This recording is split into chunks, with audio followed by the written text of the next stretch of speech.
નમસ્કાર વિદ્યાર્થી મિત્રો. ટેક્સ્ટ બુકના 5 યુનિટ પૂરા કર્યા પછી આજે આપણે વાત કરીશું ગ્રામર વિભાગની નોન ટેક્સ્ચ્યુઅલ પાર્ટ આવે છે. એમાં પહેલો ટોપિક છે ડાયરેક્ટ ઇનડાયરેક્ટ સ્પીચ. એ તમારા યુનિવર્સિટીના પ્રશ્નપત્રમાં 5 ગુણ માટે પૂછાય છે. એમાં કુલ તમને 7 વાક્યો આપ્યા હશે અને 7 વાક્યોમાંથી તમારે 5 વાક્યોનું ડાયરેક્ટમાંથી ઇનડાયરેક્ટ સ્પીચ કરવાનું થશે. હવે આ ટોપિક એ કોઈ નવો ટોપિક નથી. તમે ઘણા બધા વર્ષોથી આઈ થિંક છેક પ્રાથમિક શાળાથી 7મા 8મા ધોરણથી આ વિષય અંગ્રેજી ગ્રામરમાં આવે છે અને તમે ભણ્યા પણ છો.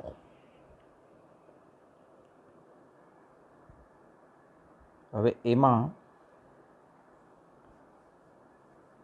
ડાયરેક્ટ સ્પીચ અને ઇનડાયરેક્ટ સ્પીચ એવા 2 શબ્દો છે. કોઈ પણ વ્યક્તિ દ્વારા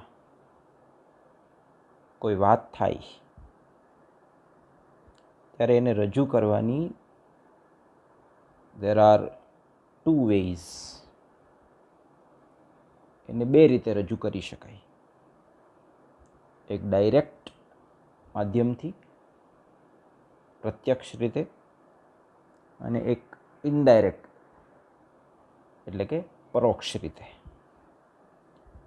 સ્પીચ એટલે કોઈ પણ વ્યક્તિ દ્વારા થયેલી વાત, વાક્ય. હવે આ ડાયરેક્ટ સ્પીચ અને ઇનડાયરેક્ટ સ્પીચ, પ્રત્યક્ષ કથન અને પરોક્ષ કથન, એને કેવી રીતે એકમાંથી બીજામાં ટ્રાન્સફર કરી શકાય, ટ્રાન્સફોર્મ કરી શકાય, એમનો થોડો પરિચય, એમનું થોડું ઇન્ટ્રોડક્શન આપણે લઈએ. ડાયરેક્ટ સ્પીચ એટલે શું? તો કે કોઈ વ્યક્તિ દ્વારા થયેલી વાત, એમણે રજૂ કરેલી સ્પીચ, એના મૂળ શબ્દોમાં, એક્ઝેક્ટ વર્ડ્સ, ઓરિજિનલી રજૂ કરવામાં આવે ત્યારે એને ડાયરેક્ટ સ્પીચ કહેવાય. દાખલા તરીકે અહીંયા ઉદાહરણ આપ્યું છે. The teacher said two Rajesh, you have a bright future. આ જે ટીચરના શબ્દો છે રાજેશને કહેલા, એ ટીચરના ઓરિજિનલ વર્ડ્સ છે, એક્ઝેક્ટ વર્ડ્સ છે. તમે વાંચી શકો, એક્ઝેક્ટ વર્ડ્સ ઓફ સ્પીકર, બોલનારના મૂળ શબ્દો, કોઈ પણ પ્રકારના ફેરફાર વગર. હવે આ શબ્દો કોઈ પણ પ્રકારના ફેરફાર વગર છે, એક્ઝેક્ટ છે, ઓરિજિનલ છે. એનું પ્રૂફ શું? એની ગેરંટી શું? તો એની ગેરંટી છે inverted comma, double inverted comma. કોઈ વ્યક્તિ દ્વારા બોલાયેલા શબ્દો ઓરિજિનલ છે, એક્ઝેક્ટ છે, મૂળ છે, જેમ બોલાયેલા હતા એમ જ એ રજૂ થયેલા છે. એની ગેરંટી ઇન્વર્ટેડ કોમા આપે છે. હવે ઇનડાયરેક્ટ સ્પીચ એટલે શું? ઇનડાયરેક્ટ સ્પીચ એટલે પરોક્ષ કથન. કોઈ પણ વ્યક્તિ દ્વારા થયેલી વાત એને રજૂ કરનાર એટલે કે રિપોર્ટર પોતાના શબ્દોમાં રજૂ કરે છે. એ સ્પીકરના એક્ઝેક્ટ વર્ડ્સ નથી હોતા, એમાં થોડો ફેરફાર કરવામાં આવે છે, થોડા ચેન્જીસ કરવામાં આવે છે અને પછી એ કથનને રજૂ કરવામાં આવે છે. હવે રજૂ કરનાર કોઈ પણ હોઈ શકે, સ્પીકર હિમસેલ્ફ હોઈ શકે, લિસનર હોઈ શકે, એ બે સિવાય કોઈ ત્રીજો પણ હોઈ શકે. પણ જે વાત રજૂ કરતો હોય તેને રિપોર્ટર કહેવાય. એ સ્પીકરની વાત પોતાના શબ્દોમાં, વાત એ જ રહેશે પણ થોડા શબ્દો એમાં ફરી જશે, બદલી જશે અને વધારે અર્થપૂર્ણ રીતે, વધારે કન્વિન્સિંગલી એ વાતને રજૂ કરવામાં આવશે અને એટલે ઇનડાયરેક્ટ સ્પીચ બને છે. ઉદાહરણ તમે જોઈ શકો છો. The teacher told Rajesh. Teacher said to રાજેશને બદલે થઈ ગયું the teacher told Rajesh. That આવી ગયું, ઇન્વર્ટેડ કોમા નીકળી ગયા. યુ હેવ અ બ્રાઇટ ફ્યુચરનું થઈ ગયું હી હેડ અ બ્રાઇટ ફ્યુચર. તો પહેલું વાક્ય ઇન્વર્ટેડ કોમાવાળું એ ડાયરેક્ટ સ્પીચ છે, સ્પીકરના મૂળ શબ્દો છે. બીજું વાક્ય એ ઇનડાયરેક્ટ સ્પીચનું છે, એ રિપોર્ટેડ સ્પીચનું પણ કહી શકાય, એ નરેટેડ સ્પીચનું પણ કહી શકાય. એમાં થોડા ફેરફારો થયા છે. ઇન્વર્ટેડ કોમા નીકળી ગયું છે. એક સંયોજક, એક કનેક્ટિવ ધેટ આપણે મૂક્યું છે. ટેન્સના ફેરફારો પણ થયા છે. હેવનું હેડ થયું છે.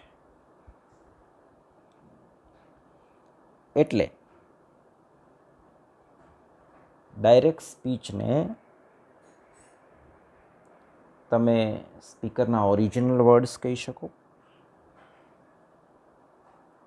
એમાં કોટેશન્સ માર્ક હોય છે, એ સ્પીકરના ઓરિજિનલ વર્ડ્સની ગેરંટી આપે છે. ઇનડાયરેક્ટ સ્પીચ છે એ રિપોર્ટરના પોતાના શબ્દો હોય છે. ઇન્વર્ટેડ કોમા નીકળી જાય છે એટલા માટે કે એમાં એના શબ્દો, એની સ્પીચમાં થોડા ચેન્જીસ કરવા પડે છે, થોડા ફેરફારો કરવા પડે છે, રિપોર્ટિંગ વર્બ બદલવું પડે છે. સેડનું ટોલ્ડ થાય, સેડનું આસ્ડ થાય, સંયોજક મૂકવું પડે છે, ધેટ મૂકવું પડે, ઇફ મૂકવું પડે, ઇન્વર્ટેડ કોમા દૂર કરવા પડે, ટેન્સ ચેન્જ થાય, એમ ઇઝાનું વોઝવેર થાય, હેવેઝનું હેડ થાય, ડુડઝનું ડીડ થાય. આ બધા ચેન્જીસ કરવા પડે છે એટલે ઇન્વર્ટેડ કોમા રિમૂવ કરવા પડે છે, દૂર કરવા પડે છે. ડાયરેક્ટ સ્પીચના કેટલાક ઉદાહરણો તમે જોઈ શકો. હી સેડ આઈ એમ પ્લેઇંગ.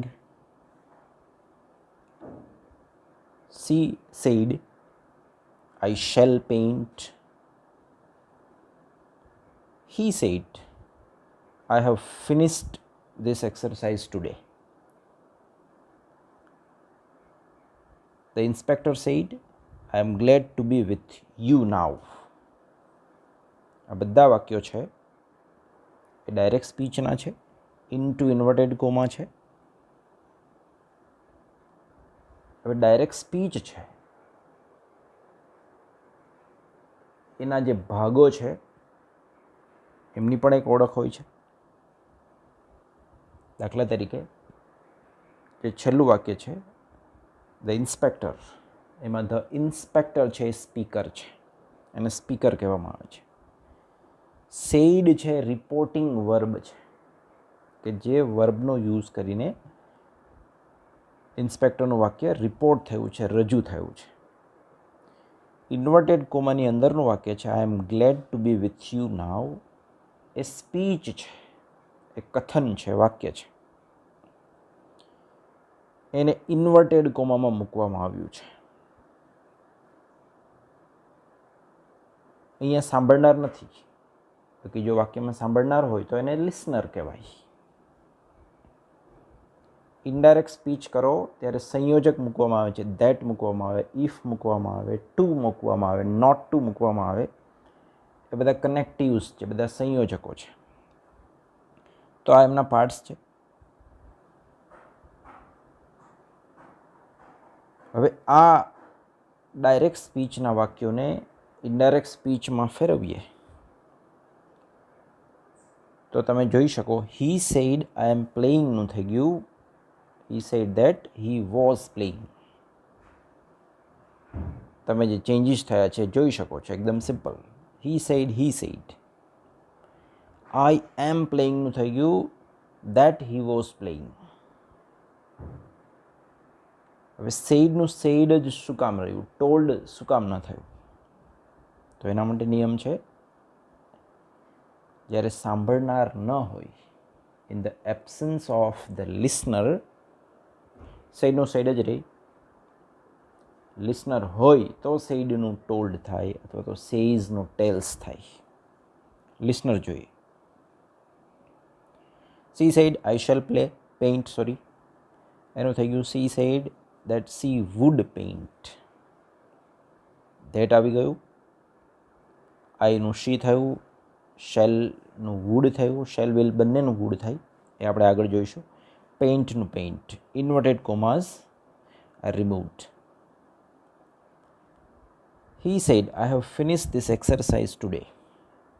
એનું ઇનડાયરેક્ટ સ્પીચ થયું, he said that he had finished that exercise that day. He said, કારણ કે લિસનર નથી, સંયોજક ધેટ મુકાયું, ઇન્વર્ટેડ કોમા દૂર થયા, આઈનું થયું હી, હેવનું થયું હેડ, ફિનિશ્ડ એમને એમ છે, ધીસનું થયું ધેટ, અને ટુડેનું થયું that day. The inspector said I am glad to be with you now. એનું ઇનડાયરેક્ટ સ્પીચ થયું, the inspector said that he was glad to be with me then. હવે આ વાક્યો જ્યારે તમે જોયા ત્યારે એમાં what changes did you notice, તમે એમાં કયા ફેરફારો થયેલા જોયા છે? તો એકદમ સ્પષ્ટ છે. ડાયરેક્ટ સ્પીચનું ઇનડાયરેક્ટ સ્પીચમાં રૂપાંતર કર્યું. એમાં પહેલો ફેરફાર હતો ઓમિશન ઓફ કોમા, ઇન્વર્ટેડ કોમા દૂર કર્યા. બીજો ફેરફાર હતો યુઝ ઓફ ધેટ, સંયોજક ધેટ મૂક્યું. વિધાન વાક્ય હોય તો ધેટ આવે, પ્રશ્નાર્થ વાક્ય હોય તો ઇફ, વેધર, ઇમ્પેરેટિવ સેન્ટેન્સ હોય તો ટુ, નોટ ટુ વગેરે સંયોજકો. It depends on the type of sentences. વાક્યનો પ્રકાર કયો છે એના આધારે સંયોજક મૂકવામાં આવે છે. એ આપણે પછી જોઈશું. ત્રીજો ફેરફાર શું જોયો? Change of pronoun. Pronoun change થયા. આઈનું હી થયું, આઈનું શી થયું, મીનું હિમ થયું, મીનું હર થયું, માયનું હીઝ થયું, માયનું હર થયું, વગેરે વગેરે. આ બધા પ્રોનાઉન્સ છે. ચોથો ફેરફાર થયો ચેન્જ ઓફ ટેન્સ. ટેન્સ બદલ્યો છે. ઇઝનું વોઝ થયું, હેવનું હેડ થયું, પ્લેનું પ્લેઇડ થયું. ટેન્સ બદલાયો. પ્રેઝન્ટમાંથી પાસ્ટ થયું, ફ્યુચરમાંથી પાસ્ટ થયું. અને પાંચમો ફેરફાર change of adverb. Adverb of place and adverb of time. વિશેષણો બદલાયા. એમાં સ્થળદર્શક વિશેષણો અને સમયદર્શક વિશેષણો. તમે જે છેલ્લું વાક્ય હતું એમાં જોયું, ટુડેનું થઈ ગયું હતું ધેટ ડે, અને નાવનું થયું ધેન. આ જે ફેરફાર થયા છે એને નજીકદર્શી શબ્દોનું દૂરદર્શી શબ્દોમાં રૂપાંતર, ઇન અધર વર્ડ્સ એડવર્બનો ચેન્જ કહેવાય.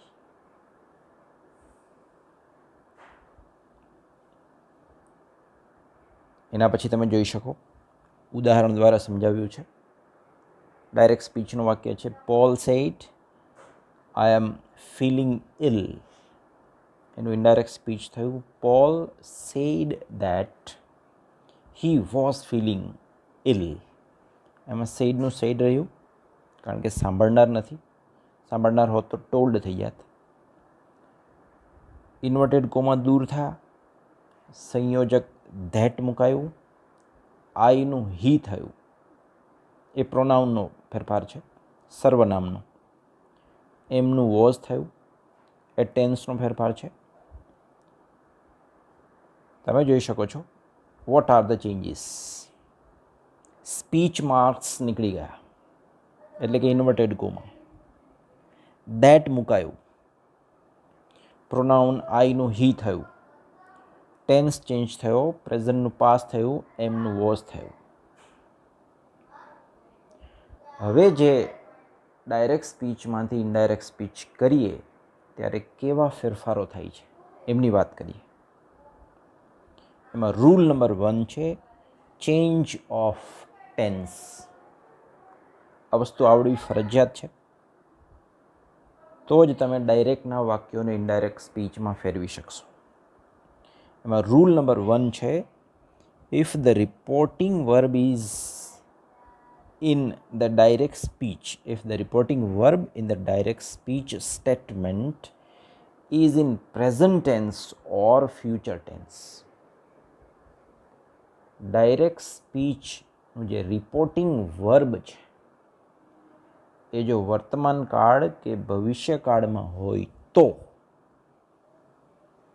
then it remains same in the indirect speech too. That is no change in tense. એટલે જ્યારે તમે એનું ઇનડાયરેક્ટ સ્પીચ કરો તો એના કાળમાં, એના ટેન્સમાં કોઈ ચેન્જ થતો નથી. તો ડાયરેક્ટ સ્પીચ વાળું જે વાક્ય છે એના કાળમાં પરિવર્તન ક્યારે થશે? એમિઝારનું વોઝવેર ક્યારે થશે? હેવ હેઝનું હેડ ક્યારે થશે? તો કે એનો આધાર રિપોર્ટિંગ વર્બ ઉપર રહે છે. જો રિપોર્ટિંગ વર્બ વર્તમાન કાળમાં કે ભવિષ્યકાળમાં હોય તો ડાયરેક્ટ સ્પીચનો કાળ છે એ બદલાતો નથી. એમિઝારનું એમિઝાર રહે, હેવ હેઝનું હેવ હેઝ રહે, શેલ વિલનું શેલ વિલ રહે છે. સમજાયું? તો કાળમાં પરિવર્તન કરવું કે નહીં એનો સીધો આધાર કોની ઉપર છે? રિપોર્ટિંગ વર્બ ઉપર છે. દાખલા તરીકે હી સેઝ હોય કે હી વિલ સે હોય તો તમારે ઇન્વર્ટેડ કોમાની અંદરના વાક્યનો ટેન્સ ચેન્જ નથી કરવાનો. પરંતુ જો એ વાક્ય હી સેડ હોય એટલે પાસ્ટ થઈ ગયું, હી સેડ, તો તમારે ઇન્વર્ટેડ કોમાની અંદરનું વાક્ય જે સ્પીચ છે એના ટેન્સમાં ચેન્જ કરવાનો થશે. આ રૂલ નંબર 1. ઉદાહરણ આપે છે, તમે જોઈ શકો. My friend says he is very handsome. My friend says that he is very handsome. એમને રહ્યો છે, ઇઝનું ઇઝ. શું કામ? તો કે સેઝ છે એ રિપોર્ટિંગ વર્બ પ્રેઝન્ટમાં છે. My granny will say you need to eat well. એમાં પણ તમે જોઈ શકો રિપોર્ટિંગ વર્બ વિલ સે છે, અંડરલાઇન કરેલું છે. એટલે ઇનડાયરેક્ટ સ્પીચ જ્યારે કર્યું ત્યારે that you need to eat well, નીડનું નીડ જ રહ્યું છે, એમને જ, કોઈ ચેન્જ નથી થયો. પરંતુ આગળ તમે જોઈ શકો if the reporting verb is in the past tense in the direct speech statement, then the verbs within the inverted commas will change in the indirect speech statement. સાવ સિમ્પલ રૂલ છે કે જો રિપોર્ટિંગ વર્બ પાસ્ટમાં હોય, ભૂતકાળમાં હોય, sad હોય કે હેડ sad હોય તો ઇન્વર્ટેડ કોમાની અંદરની જે સ્પીચ છે, જે કથન છે એના કાળમાં પરિવર્તન થશે, એના ક્રિયાપદમાં પરિવર્તન થશે. કેવું પરિવર્તન થશે? તો કે એમીઝ આરનું વોઝ થઈ જશે, એમીઝનું વોઝ થઈ જશે, આરનું વેર થઈ જશે, ડુ ડઝનું ડીડ થઈ જાય, હેવ હેઝનું હેડ થાય, શેલ વિલ બંનેનું વુડ થઈ જશે. મોડલ ઓક્ઝિલરીઝ હોય કેન તો એનું કુડ થાય, મે હોય તો માઇટ થાય, ડીડ હોય તો હેડ પ્લસ પાસ્ટ પાર્ટિસિપલ એટલે કે V3 વર્બ 3 થઈ જશે. તમે મોડલના ચેન્જીસ પણ એમાં જોઈ શકો છો. ડાયરેક્ટ સ્પીચમાં કેન હોય તો ઇનડાયરેક્ટ સ્પીચમાં કુડ થાય. દાખલા તરીકે she said I can go to the party tonight, એનું ઇનડાયરેક્ટ સ્પીચ થયું she said that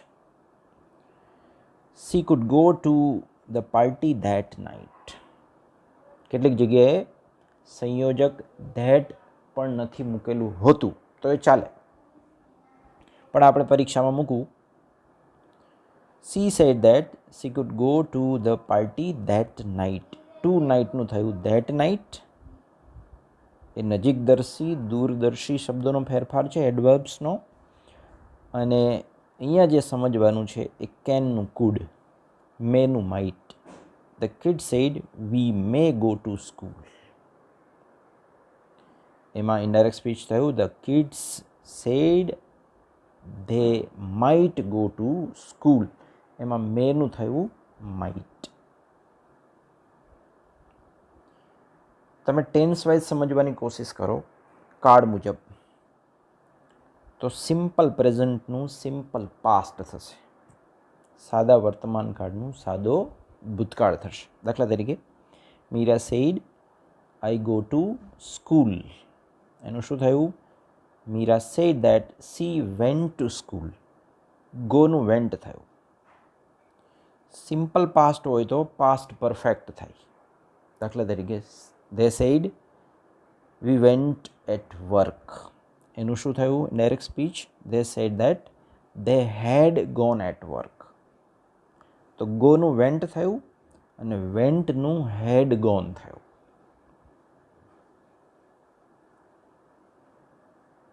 continuous present એટલે કે ચાલુ વર્તમાન કાળ, એનું કન્ટિન્યુઅસ પાસ્ટ એટલે કે ચાલુ ભૂતકાળ થયું. દાખલા તરીકે Meera said into inverted comma I am going to school. એનું ઇનડાયરેક્ટ સ્પીચ થયું Meera said that she was going to school. એમનું વોઝ થયું, એમિઝારનું વોઝવેર જ થાય છે. પરફેક્ટ પ્રેઝન્ટનું થયું પરફેક્ટ પાસ્ટ. પૂર્ણ વર્તમાન કાળનું થયું પૂર્ણ ભૂતકાળ. they said we have finished the work. એનું ઇનડાયરેક્ટ સ્પીચ થયું they said that they had finished the work.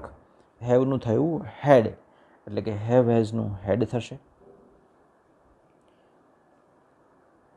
Past પરફેક્ટનું થયું પાસ્ટ પરફેક્ટ, એમને જ રહેશે as it is. he said I hadn't gone there. he said he hadn't gone there એટલે હેડનું હેડ જ રહેશે. Future shell વિલનું થઈ જશે would. Keya said I will come on Monday. Kaya said that she would come on Monday. યાદ રાખજો, shell will બંનેનું indirect speech કરો ત્યારે વુડ થશે.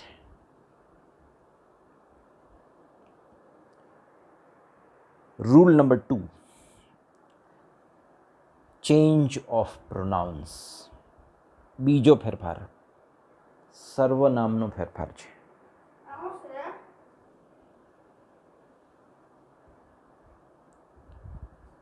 જે પર્સનલ પ્રોનાઉન્સ છે, વ્યક્તિવાચક સર્વનામો, એના ફેરફારની એક ફોર્મ્યુલા, એનું એક સૂત્ર અહીંયા આપવામાં આવ્યું છે. SON, સન. S એટલે સબ્જેક્ટ, O એટલે ઓબ્જેક્ટ, N એટલે નો ચેન્જ. હવે અહીંયા સબ્જેક્ટ એટલે કોણ? તો કે બોલનાર. બરાબર યાદ રાખજો, સબ્જેક્ટ એટલે બોલનાર, ઓબ્જેક્ટ એટલે સાંભળનાર. બરાબર. સબ્જેક્ટ એટલે બોલનાર સમજવાનું, ઓબ્જેક્ટ એટલે સાંભળનાર સમજવાનું. સર્વનામનો ફેરફાર ક્યાં થશે? ઇન્વર્ટેડ કોમાની અંદરના વાક્યમાં, સ્પીચમાં થશે. ઇન્વર્ટેડ કોમાની અંદરના વાક્યમાં ફર્સ્ટ પર્સનનું સર્વનામ હોય, પ્રથમ પુરુષનું એકવચન અથવા બહુવચન, તો એનો ફેરફાર સબ્જેક્ટ પ્રમાણે થશે, એટલે કે બોલનાર પ્રમાણે થશે. ઇન્વર્ટેડ કોમાની અંદરના વાક્યના સર્વનામ સેકન્ડ પર્સનના હોય, બીજા પુરુષના, યુ એકવચન બહુવચન, તો એનો ફેરફાર ઓબ્જેક્ટ પ્રમાણે થશે, એટલે કે સાંભળનાર પ્રમાણે થશે. ઇન્વર્ટેડ કોમાની અંદરના વાક્યના સર્વનામો ત્રીજા પુરુષના હોય, હી, સી, ઇટ અને ધે, તો એમાં નો ચેન્જ. ઇનડાયરેક્ટ સ્પીચ કરો ત્યારે આ સર્વનામમાં કોઈ ફેરફાર કરવાનો નથી. ઉદાહરણ તમે જોઈ શકો. પ્રથમ પુરુષના સર્વનામનું ઉદાહરણ છે, he said to her, I like coffee. He told her. હવે સેડનું ટોલ્ડ થયું, શું કામ? તો કે અહીંયા લિસનર છે, સાંભળનાર છે, સાંભળનાર હર. સંયોજક મૂક્યું ધેટ. આઈનું થયું હી. હવે આઈ છે એ ફર્સ્ટ પર્સનનું સર્વનામ છે અને એનો ફેરફાર છે એ સબ્જેક્ટ પ્રમાણે થયો. સબ્જેક્ટ એટલે સ્પીકર, સ્પીકર અહીંયા હી, એટલે આઈનું હી થયું. લાઇકનું રિપોર્ટિંગ વર્બ સેડ છે, એટલે ભૂતકાળ થઈ જશે, લાઇકનું લાઇક્ડ થયું.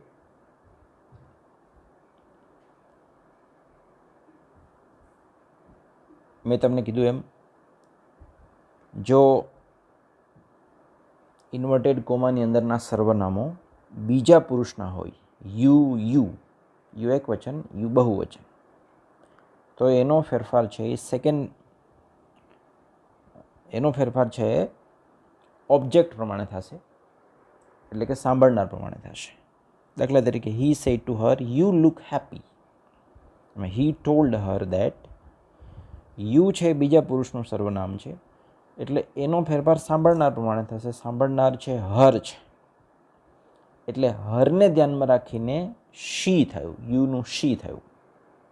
સબ્જેક્ટના સ્થાને સબ્જેક્ટ આવશે, કર્તાના સ્થાને કર્તા, કર્મના સ્થાને કર્મ, સંબંધકના સ્થાને સંબંધક આવે.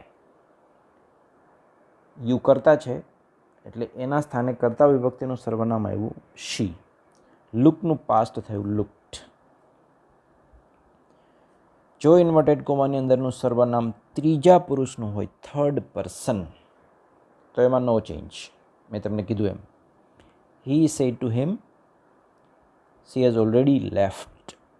એનું ઇનડાયરેક્ટ સ્પીચ થયું, he told him that. She એમનેમ જ રહ્યું છે, કારણ કે ત્રીજા પુરુષનું સર્વનામ છે. સી હેઝને બદલે હેડ થયું, ઓલરેડી લેફ્ટ. સર્વનામનો ફેરફાર નથી થયો, ટેન્સનો ફેરફાર થયો છે. અહીંયા ટેબલમાં સરસ રીતે આપેલું છે કે ફર્સ્ટ પર્સન ડાયરેક્ટ સ્પીચ અને ફર્સ્ટ પર્સન ઇનડાયરેક્ટ સ્પીચમાં કેવા ફેરફારો થશે. આઈ, મી, માય એ ફર્સ્ટ પર્સન એક વચનના સર્વનામો છે. એમાં આઈનું હી અથવા શી થાય, મી હોય તો હિમ અથવા હર થાય, માય હોય તો હીઝ અથવા હર થશે. ફર્સ્ટ પર્સન પ્લુરલ હોય, પ્રથમ પુરુષ બહુવચન હોય, તો વીનું ધે થશે, અસનું ધેમ થશે, અવરનું ધેર થશે. હજુ એક સર્વનામું પણ અહીંયા એડ કરી શકે. માય સેલ્ફ હોય તો હિમસેલ્ફ અથવા તો હર સેલ્ફ થઈ શકે, અને અવર સેલ્ફ્સ તો એનું ધેમ સેલ્ફ્સ થઈ જશે.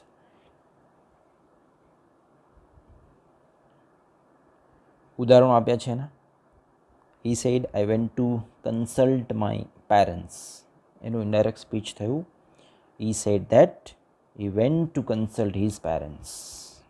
આઈનું હી. શું કામ?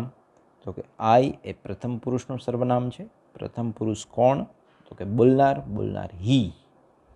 બીજું ઉદાહરણ, Mona said I went to consult my parents.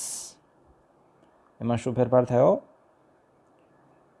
આઈ છે એ બોલનાર છે અને બોલનાર મોના છે.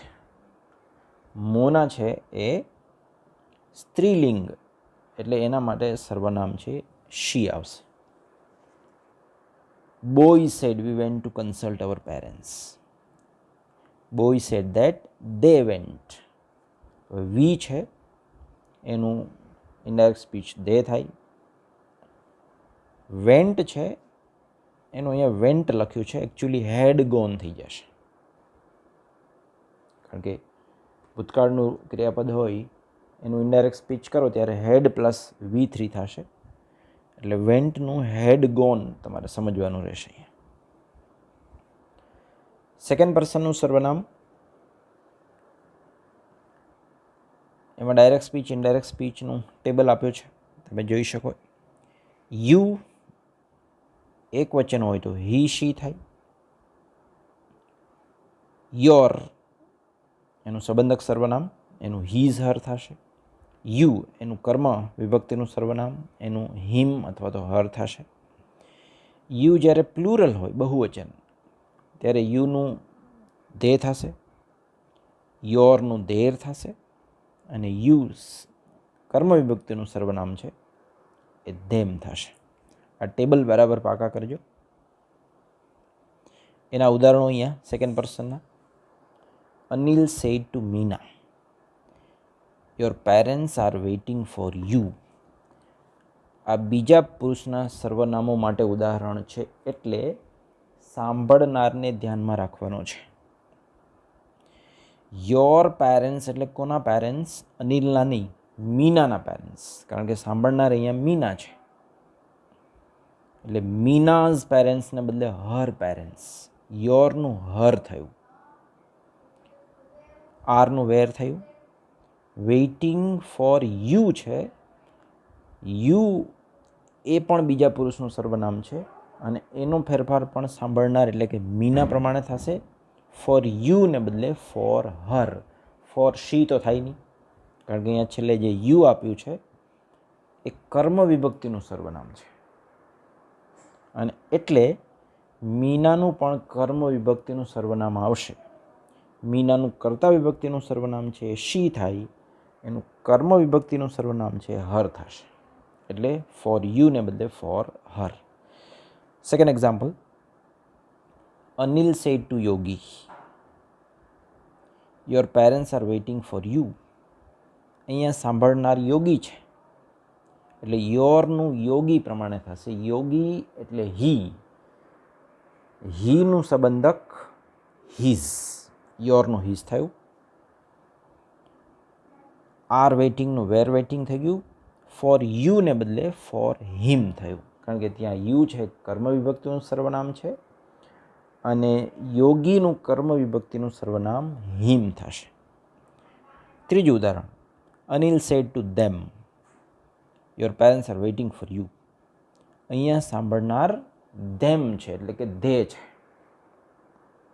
એટલે યોર છે એ બીજા પુરુષના સર્વનામને કારણે એનો ફેરફાર સાંભળનાર પ્રમાણે થશે. સાંભળનાર છે એ ધેમ છે, બરાબર, પણ તમારે યોરના સ્થાને લખવાનું છે. યોર સંબંધક સર્વનામ છે એટલે ધેમનું તમારે સંબંધક સર્વનામ દેર લખવું પડે. યોર પેરેન્ટ્સને બદલે their parents. Are waiting, were waiting, for યુને બદલે ફોર ધેમ થઈ જશે. આ ઉદાહરણ પછી ઘણી બધી બાબતો સર્વનામને લગતી આપની સ્પષ્ટ થઈ જશે, આઈ એમ શ્યોર. થર્ડ પર્સનમાં નો ચેન્જ, સિમ્પલ. ઇન્વર્ટેડ કોમાની અંદરનું કોઈ સર્વનામ ત્રીજા પુરુષનું હોય, હી, સી, ઇટ અને ધે, તો કોઈ ફેરફાર કરવાનો જ નથી. ઇન્વર્ટેડ કોમા દૂર કરી વાક્યને સંયોજકથી જોડી અને લખી નાખવાનું. I said to him, for example, he should be trusted. એમાં આઈ ટોલ્ડ હિમ, સંયોજક ધેટ મૂક્યું, હીનું હી રહ્યું, શુડનું શુડ, બી ટ્રસ્ટેડ એમનેમ છે, હીનું હી રહ્યું. She said she is looking for a job. She said that she was looking for a job. સર્વનામ સીનું સીજ છે. ટેન્સના changes કરવાના, નજીકદર્શી દૂરદર્શીના કરવાના. રૂલ નંબર 3, ત્રીજો નિયમ, ત્રીજો ફેરફાર, સર્વનામ પછી વિશેષણનો ફેરફાર.